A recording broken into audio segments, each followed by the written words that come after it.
I'd like to give the floor to Lisa Langer. She's from New Zealand, and she's going to introduce us to the New Zealand perspective.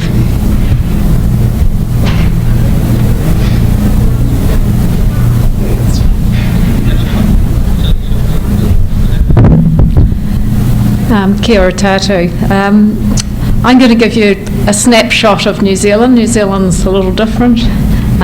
For a start, we're a small country, or relatively small country, but with a very small, even smaller population. We've only got 4.3 million people. I live in the halfway down on the east coast of the South Island, and fortunately there are even fewer people in the South Island, so we're very much we're actually a very urban-based population, so the rural areas are mainly our wild conservation areas and also farmland. One of the key differences with New Zealand is fire is not part of a natural ecosystem. Native species, our tree species in particular, are not adapted to fire. If we get a fire in the beech forest of the Nothofagus forest of the South Island in particular, it will not regenerate into fire. It will go into whatever the seed source will be around at the time, which would probably be quite a lot of grass vegetation, to actually see a fire forest return following a fire as a very, very long, slow process. Fire's been part of our landscape for a long time. Maori came to New Zealand in about the 13th century, and then Europeans in the 19th century, or 18th century initially, but predominantly in the 19th century. Fire was used to clear a lot of land. Formerly, New Zealand was covered by about 80% of its land area in forest. Our indigenous forests now cover 24%. So you can see there was a lot of clearing that went on to enable farm practices.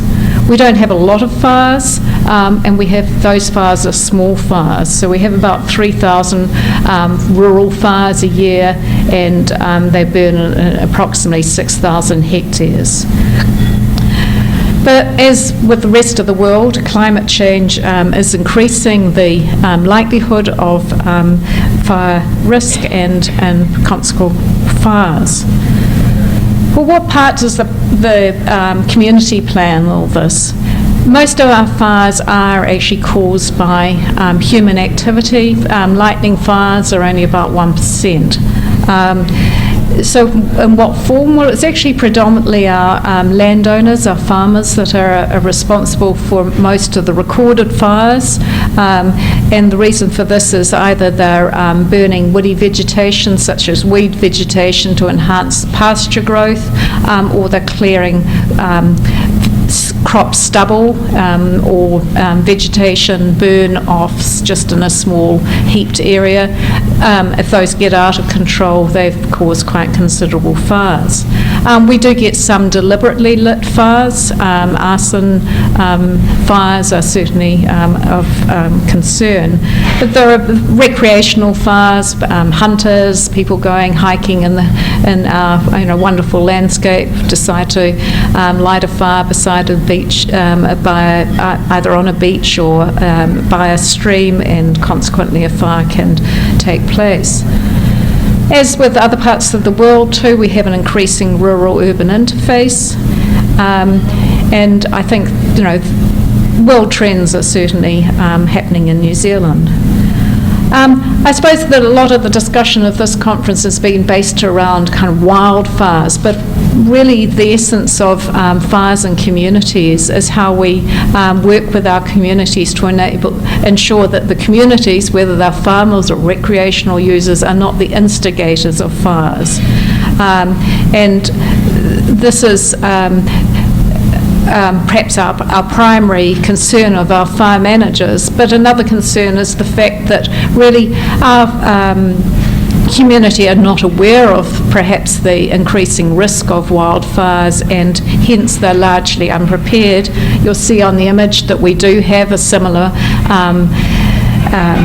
aim to have our rural properties with a defensible space, but in reality the community are thinking of more of other natural hazards such as earthquakes, tsunamis, snowstorms, floods, and volcanic eruptions, not fire. So they're largely unprepared for wildfire events. Just in terms of our forest management, and I'd like to refer to Michael Sullivan in the audience. We have a fellow Kiwi, as we're called in our part of the world. Michael's a fireman and fire and land manager, and I would like him to engage in the conversation and put me right if I get things wrong. But essentially, we have rural fire authorities that are spread around the country. We do have a national perspective on suppression and preventing fires, and it's all governed by the Forest and Rural Fires Act that has governed this position for quite so many years. They monitor the fire danger levels on a daily basis and are responsible for the fire seasons and the fire permits. The rural fire authorities can be anything from our Department of Conservation, which governs the conservation estate, our Defence Force, and we do have a small Defence Force, and they're responsible for their own defence land, but also the local government that is responsible for also civil defence and emergency management. We have a national rural fire authority that coordinates these regional or rural fire authorities. They are responsible for the training and leading the direction of some of the research and the cooperation between the different rural fire authorities. And they are also responsible for natural standards and monitoring fire danger. New Zealand's going through a process of change, and we're looking at, and it started in some parts of the country with an enlarged rural fire district, and I know Michael's from one of these new rural fire districts. One other factor I would like to mention is that the instigator of fire, so a person who is found to have caused an ignition, is actually responsible in terms of damage from that fire and also potentially the fire control. And the other aspect is that the urban areas are governed by a separate body, the New Zealand Fire Service, so that's kind of separate, and then we have a civil defence and emergency management for other natural hazards. I think I'll just leave it there. There was one other aspect we might bring into the discussion. Thank you.